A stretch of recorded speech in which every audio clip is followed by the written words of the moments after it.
يا ربي صل على المختار طه البشير واغفر لنا كل زله وارحمنا في النظير يا ربي صل على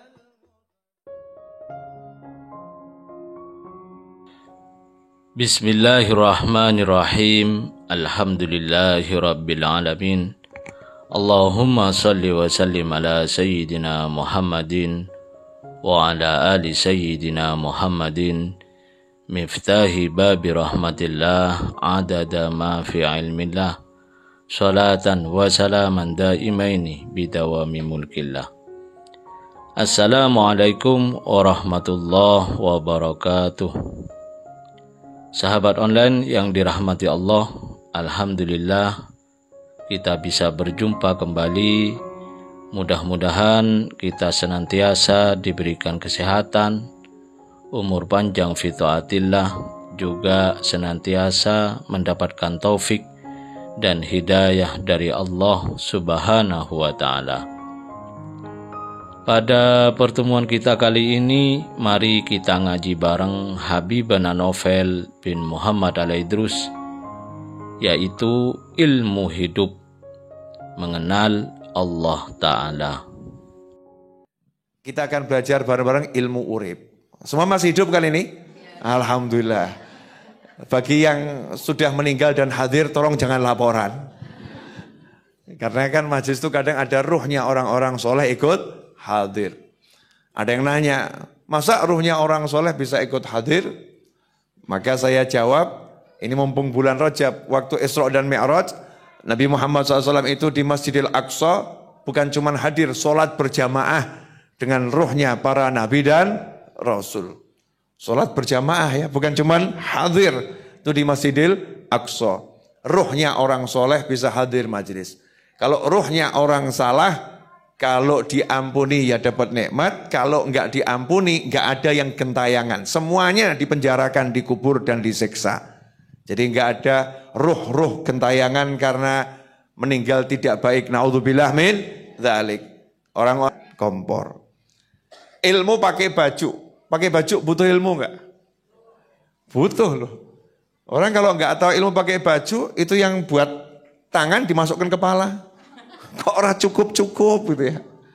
Ya, kok enggak bisa. Pernah kan mungkin menemukan model baju tertentu, bingung cara makainya. Seperti pakai kerudung. Kerudung ini model sudah jadi, cara makainya bagaimana? Sini salah ya. Cari tutorial, cari ilmu. Cara pakai kerudung jenis ini. Jadi kalau enggak tahu ilmunya, akan terjadi kesalahan. Kemudian lanjutannya, terjadi kesusahan. Ya, setelah kesalahan terjadi kesusahan. Cetek, enggak murup-murup, capek. Marah. Kompor baru enggak bisa nyala. Yang disalahkan kompornya.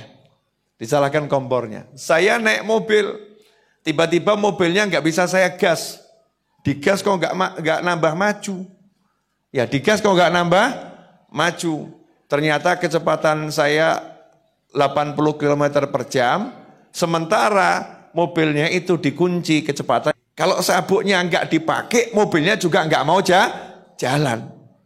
Jadi kalau enggak tahu ilmunya, salah, akhirnya susah. Kesalahan, lanjut kesusahan. Itu baru ilmu naik motor, ilmu naik mobil, ilmu apa tadi? Gas, ya kompor gas, pusing, cuman gara-gara nggak tahu ilmunya. Pertanyaan saya, kalau sekarang tidak sedikit orang yang laporan, fakta laporan, hidup saya susah. Kenapa saya mengalami kesusahan dalam hidup? Jawabannya apa? Ini sudah ada hasilnya. Hidupnya susah, orangnya ngaku. Kenapa saya susah dalam hidup? Ini hasil ya. Maka kita balik, kalau ada susah berarti sebelumnya ada apa? Salah. Kenapa jadi salah? Karena nggak punya ilmu. Jadi orang kalau berkata hidupnya susah, berarti dia tidak hidup sesuai ilmunya.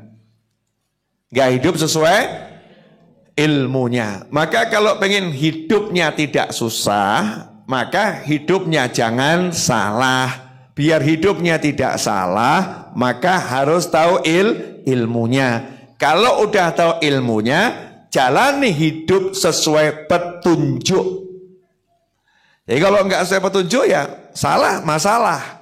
Kalau salah, masalah. Allah Subhanahu wa ta'ala memberi kita kehidupan. Wa yuhyi wa yumit. Allah yang maha menghidupkan, Allah maha mematikan. Allah memberi kita kehidupan. Sebelum kita dihidupkan, Allah sudah kasih petunjuk dulu. Allah kasih petunjuk. Ada manusia, Allah sudah siapkan kalamnya, kitab-kitabnya. Ya, ada manusia, Allah sudah siapkan aturannya. Ada jin, Allah siapkan aturannya. Biar apa? Manusia dan jin tidak bingung cara hidup. Ya, biar tidak bingung cara hidup. Hidupnya sudah ada cara, tinggal ikuti, selesai. Ya, tinggal ikuti, selesai. Berarti seharusnya hidup mudah atau susah?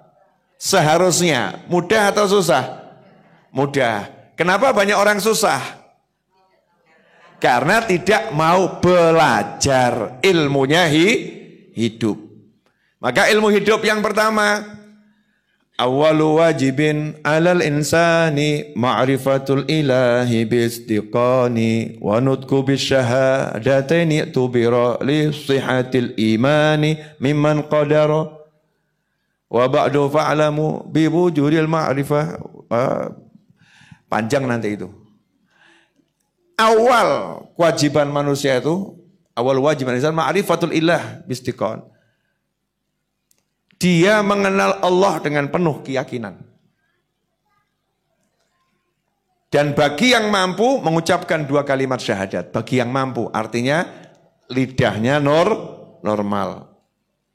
Mengucapkan 2 kalimat syahadat. Kalau yang enggak mampu dengan isyarat. Ya dengan isyarat. Mengenal Allah dengan penuh keyakinan. Kita bahas ini dulu, semoga barokah waktunya. Mengenal Allah. Pertama saya mau nanya, Allah itu siapa? Ayo, Allah itu siapa? Jawabannya adalah namanya Tuhan. Namanya Tuhan. Tuhan itu punya nama. Siapa namanya Tuhan? Allah itu nama yang paling utama. Namanya Allah. Namanya Tuhan adalah Allah. Jadi Tuhan itu namanya Allah. Kemudian Allah memberi dirinya nama-nama yang lain. Yang terkait sifat-sifatnya Allah. Ketika menunjukkan kasih sayang, Allah kasih nama dirinya Ar-Rahman, Ar-Rahim. Ketika Allah berbuat memberikan ampunan, Allah kasih nama dirinya Al-Ghaffar, Al-Ghafur. Ketika memberikan rezeki, Allah kasih nama dirinya Ar-Razzaq. Ketika membalas hamba-hambanya yang jahat, yang enggak iman, meninggal dalam keadaan demikian, Allah kasih namanya Al-Muntaqim. Allah pun yang maha membalas. Ketika untuk menunjukkan perbuatannya, suka memberi. Ya, suka memberi. Allah kasih nama dirinya Al-Mu'ti. Ya, Al-Mu'ti. Ketika Allah suka memberi tanpa hitungan. Orangnya pantas, gak pantas, Allah kasih. Allah kasih nama dirinya Al-Karim, yang maha dermawan. Tapi untuk semua nama Ar-Rahman, Ar-Rahim, Al-Karim, Al-Ghaffar, Ar-Razzaq, semua itu adalah namanya Allah. Namanya Allah. Jadi Allah itu namanya Tuhan. Ya, namanya Tuhan. Lantas siapa itu Tuhan?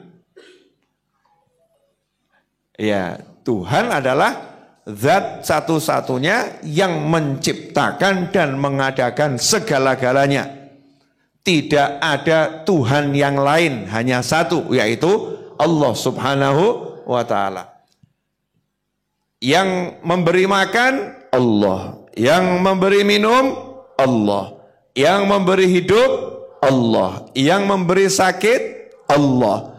Yang memberi kematian, Allah. Yang memberi pertolongan, Allah. Yang maha kuasa menyelesaikan masalah, Allah. Yang maha kuasa memberi masalah, Allah. Yang maha adalah Allah. Berarti semua itu atas kehendak Allah. Nah, kalau udah paham ini, enak itu hidup. Contoh, siapa yang hari ini rezekinya agak seret, gak usah angkat tangan. Ya, yang rezekinya agak seret, gak usah angkat tangan. Pertanyaan saya, yang bagi rezeki yang ngasih siapa?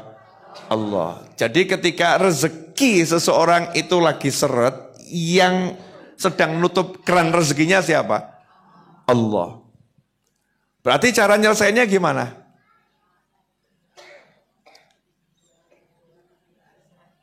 Contoh misalnya, saya punya rumah, ibu-ibu pengen masuk, pintunya saya tutup, saya kunci, biar bisa masuk gimana?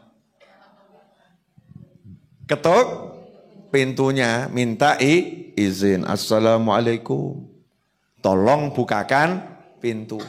Jadi kalau rezekinya seret, terus teriak-teriak, urip kok kayak gini, hidup kok seperti ini, cari uang kok susah. Cari uang kok susah. Kenapa kok enggak seperti biasanya? Kenapa omset menurun?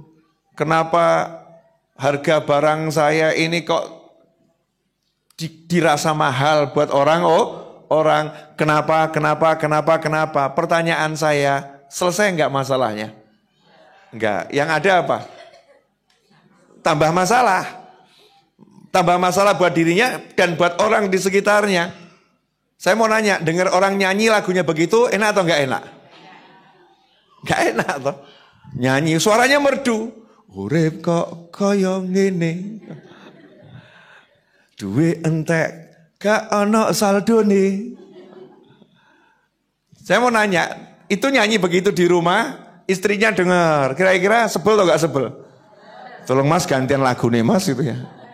Emang enggak punya lagu yang lain. Pakai suara merdu aja enggak suka tuh yang di rumah. Apalagi enggak pakai suara merdu. Urip kok kayak ngene, sama wajah yang enggak enak. Urip kok kayak ngene yo. Nanti kapan ki kayak ngene ki? Saya mau nanya, itu wajah begitu dilihat enak enggak? Enggak enak. Enggak asik. Lagunya salah. Harusnya kalau seret kan tahu tuh. Yang bisa membuat enggak seret siapa? Allah. Ya sudah, tinggal ngadep Gusti Allah. Betul kan ya? Ngadep Gusti Allah, hatinya ngadep dulu. Hatinya ngadep. Nah, mau ngadep ki yo ilang to yo. Nggih Gusti. Asli kula niki nggih kathah salah. Pol. Ya Allah, memang saya ini memang banyak salah. Sangat banyak salah.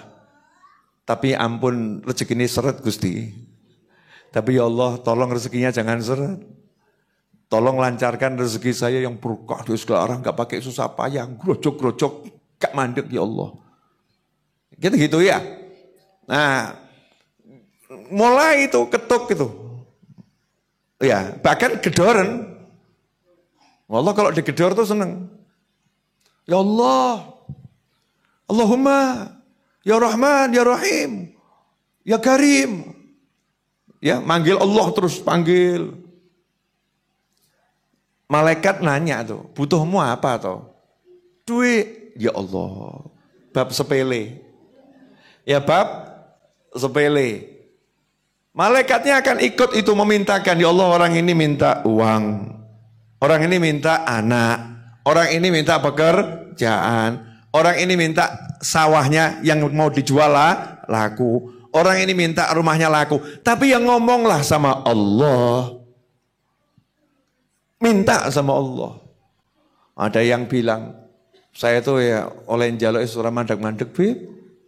Tapi kok hasilnya belum kelihatan. Sabar, itu kita bahas nanti. Saya nggak yakin hasilnya belum kelihatan. Yang ada dia nggak bisa lihat hasilnya. Iya, bukan hasilnya belum kelihatan, tapi dia tidak bisa melihat hasilnya. Beda loh ya antara hasilnya belum kelihatan sama dia belum bisa melihat hasilnya. Contoh, siapa di sini yang suka diet? Nggak usah angkat tangan. Ya, yang suka olahraga biar kurus, biar langsing, nggak usah angkat tangan. Tiap hari nimbang. Habis makan nimbang, sebelum makan nimbang. Mau ke toilet nimbang, keluar dari toilet nimbang. Masya Allah. Ya, mungkin susutnya berapa persen gitu ya. Nimbang.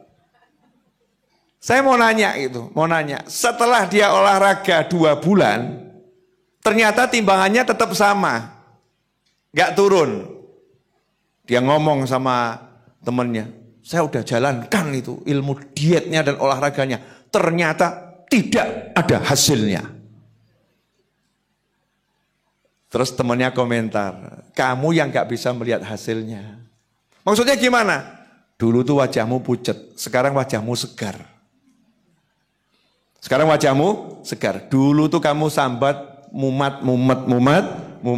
Sekarang kamu tidak pernah mengeluhkan rasa pusing.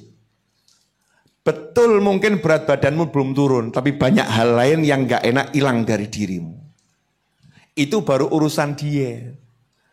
Ya, urusan diet dan olahraga. Nah, ke Allah Subhanahu wa taala ini kita minta, kadang kita merasa kok belum kelihatan. Bukan belum kelihatan, kamu nggak bisa lihat. Lawang ternyata hasil diet aja nggak bisa lihat kok ya. Apalagi hasil doa. Tergesa-gesa memutuskan nggak ada hasilnya. Hasilnya nggak kelihatan. Seharusnya bagaimana? Ya ngetuk terus. Lanjutkan ngetuknya, kalau belum dibuka jangan mandek, kalau sudah dibuka terus ngetuk. Terus ngetuk. Jangan berhenti. Wes entuk, wes mandek dikire, salah. Wes kabul, rasa salat meneh, ngawur. Udah hasil, nggak perlu silaturahim lagi, salah. Istiqomah kan lanjutkan itu ngetuk. Ngetuk tuh dengan apa? Ya dengan salat 5 waktu, dengan silaturahim. Kan Rasul mengatakan SAW, orang yang silaturahim rezekinya akan jadi lapang. Orang yang istighfar, maka dia akan diberi rezeki dari arah yang tidak pernah diduga, enggak disangka. Allah perintahkan keluargamu untuk sholat. Wa'mur ahlaka bis-sholah. Orang yang merintahkan keluarganya sholat, ngajak istrinya jamaah, ngajak suaminya jamaah, ngajak anaknya jamaah sholat. Mau merintahkan sholat, diajari sholat, maka Allah jamin rezekinya dilancarkan oleh Allah Subhanahu wa ta'ala. Kalau semua urusan itu kita ikuti petunjuknya sesuai yang ngasih, yaitu Allah Subhanahu wa ta'ala, hasilnya pasti benar, gak mungkin salah. Ya hasilnya pasti benar. Saya mau nanya Bu, kalau Ibu hari Jumat suruh bayar 100 juta, hari Rabu baru punya uang 500 ribu. Kira-kira pusing atau mumet? Pusing atau mumet? Pusing, mumet dan lain sebagainya. Nah ada orang itu Jumat suruh bayar 100 juta, hari Rabu baru punya uang 500 ribu. Tapi dia biasa-biasa saja. Kok nggak ikut mumet, nggak ikut pusing ya? Kenapa? Oh ternyata dia ngikuti petunjuknya Allah Ta'ala. Dikasih petunjuk, waktunya sholat jamaah, waktunya zikir, dia zikir, bekti sama orang tua, dia bekti, waktunya istighfar, waktunya sholat, dia sholat, sehingga hatinya dikasih tenang sama Allah Ta'ala. Dikasih tenang. Bedanya sama yang lain jauh atau sedikit? Jauh. Sama-sama nggak megang uang, tapi rasanya itu berbeda, sangat berbeda. Lah itu karena ngikuti petunjuknya Allah Subhanahu wa Ta'ala. Nah yang pengen saya sampaikan ke semua pemirsa dimanapun berada, khususnya ibu-ibu di sini, yuk kita ajari diri kita, keluarga kita, hidup yang benar, kenal Allah dulu. Jangan ngandalkan apa-apa, andalkan Allah Subhanahu wa Ta'ala. Di antara mengandalkan Allah berarti mengandalkan Nabi Muhammad SAW. Mengandalkan apa yang diajarkan Nabi Muhammad SAW. Termasuk di antaranya kenal Allah itu orang mau ziarah makam orang tuanya. Dia ziarah makam para wali untuk tawassul dengannya. Dia melakukan amal soleh, tawassul dengan amal soleh. Moga-moga bersedekah penyakitku hilang, aku sembuh. Karena Rasul ngajarin, obati yang sakit dengan sodakoh. Kamu kalau sakit sedekah. Itu ajaran Nabi Muhammad SAW. Cinta sama orang soleh, itu termasuk amal soleh. Tawasul dengan rasa cinta. Orang terkurung di dalam gua, tawasul dengan amal solehnya, batunya bisa minggir sendiri. Masalahnya batunya bisa minggir sendiri. Kita punya cinta sama orang soleh, tawasul dengan itu, ya Allah berkat cintaku pada fulan, tolong selesaikan masalahku. Masalahnya akan disingkirkan oleh Allah Subhanahu wa ta'ala. Itu namanya mengandalkan Allah. Itu namanya kenal Allah Subhanahu wa ta'ala. Nah, orang kalau kenal Allah, solusi itu di depan mata banyaknya luar biasa. Enggak akan kehabisan solusi. Tapi orang yang enggak kenal Allah, kenalnya makhluknya mampet, hidupnya mampet. Ya, makhluknya tertutup, hidupnya tertutup. Bingung yang ada, suntuk, mumet, ruwet dan lain sebagainya. Alhamdulillah. Bu, saya mau nanya ya, Bu. Kalau Ibu sekarang punya uang misal ya, usia 55, misal ya, 55, punya uang 200 M. Lu misal aja, amin ngono lho ya. Terus tak kayak songkoseng gede 200 M. Nanya, masih mau kerja atau pilih pensiun? Pensiun, pinter. Jadi kerjanya ngapain? Dom-dom duit, baca Quran. Ya baca Al-Quran, iya pasti, zikir, sholat. Tapi dengan 200 M kerjanya bagi-bagi uang. Kan gak dibawa ke kuburan, betul ya? Mulai kita kirim ke saldo akhirat 200 M kok. Buat anak putu sekian, sisanya mau saya bawa ke kuburan. Mulai. Loh, belum tentu anak cucu nanti ngirimi kita kok. Betul kan ya? Belum tentu anak cucu mikir kita, belum tentu. Maka kita pikir, kita kasih jatahnya anak cucu ya 30-40% tuh kok ke omah, sawah, laut sisan. Nggak perlu ya. Tuku kabeh gitu. Belikan kalau boleh dibeli, tapi kan nggak boleh ya. Itu kan miliknya negara nggak boleh dibeli laut. Nah, nyewa laut nih, sewakan laut sekian.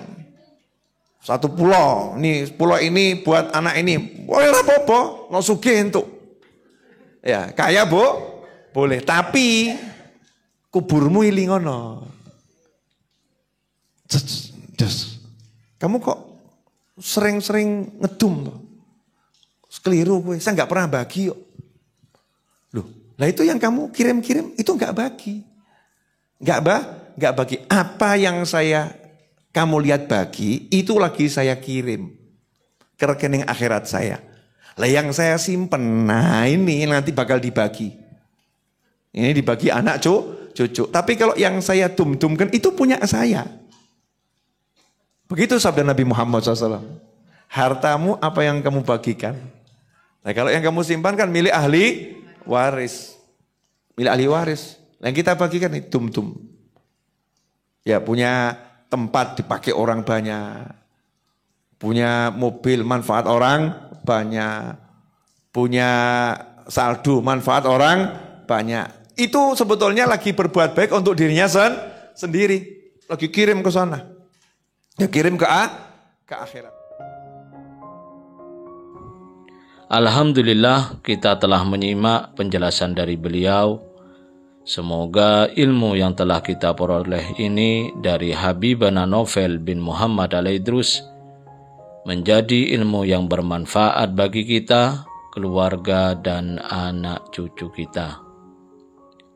Dalam kajian ini, Habibana Novel bin Muhammad Al-Idrus menjelaskan bahwa dalam melakukan aktivitas tentu kita perlu tahu ilmunya. Misal, menjalankan mobil, motor, makan, minum, dan sebagainya. Semua butuh ilmu. Begitu juga yang paling penting adalah ilmu dalam menjalani hidup. Kita harus tahu ilmu bagaimana cara hidup yang sesuai dengan aturan Allah dan Rasul-Nya. Karena orang yang tidak tahu ilmu hidup, maka akan sering mengalami susah, bingung, dan stres dalam hidupnya. Kenapa bisa begitu? Karena hidup tanpa ilmu akan selalu susah. Karena pasti banyak salah dalam menjalaninya, tidak sesuai tuntunan. Kesalahan itu terjadi sebab tidak paham, tidak punya ilmu dalam hidup. Jika ingin hidupnya tidak susah, jangan salah dalam menjalaninya. Biar tidak salah, maka harus tahu ilmunya dan mengikuti petunjuknya. Awal kewajiban manusia itu adalah mengenal Allah Ta'ala dengan penuh keyakinan dan mengucapkan 2 kalimat syahadat. Kita harus mengenal yang menciptakan kita, yang menciptakan segalanya, Tuhan kita, yaitu Allah Ta'ala. Hanya Allah Ta'ala yang bisa memberi pertolongan. Hanya Allah Ta'ala yang maha kuasa. Hanya Allah Ta'ala yang bisa menyelesaikan masalah. Yang memberi rezeki hanya Allah Ta'ala. Semua yang terjadi atas kehendak Allah Ta'ala. Jika paham ilmu ini, maka hidup akan enak, menjalaninya dengan hati yang lapang.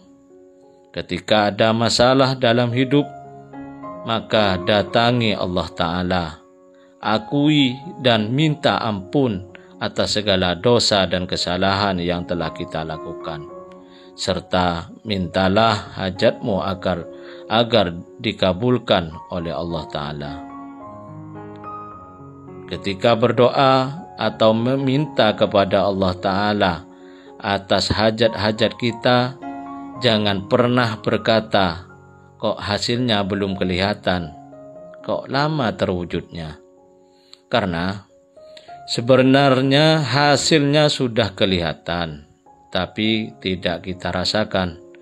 Sebenarnya sudah dikabulkan, tapi kita tidak merasakannya. Mari kita ajari keluarga kita hidup yang benar, hidup mengenal Allah Ta'ala. Jangan mengandalkan sesuatu, tapi andalkan Allah Ta'ala, yaitu dengan mengerjakan apa yang telah diajarkan oleh Rasulullah SAW. Orang yang mengandalkan Allah Ta'ala, orang yang mengenal Allah Ta'ala, ketika masalah menghampiri, maka solusi itu banyak datang di depan.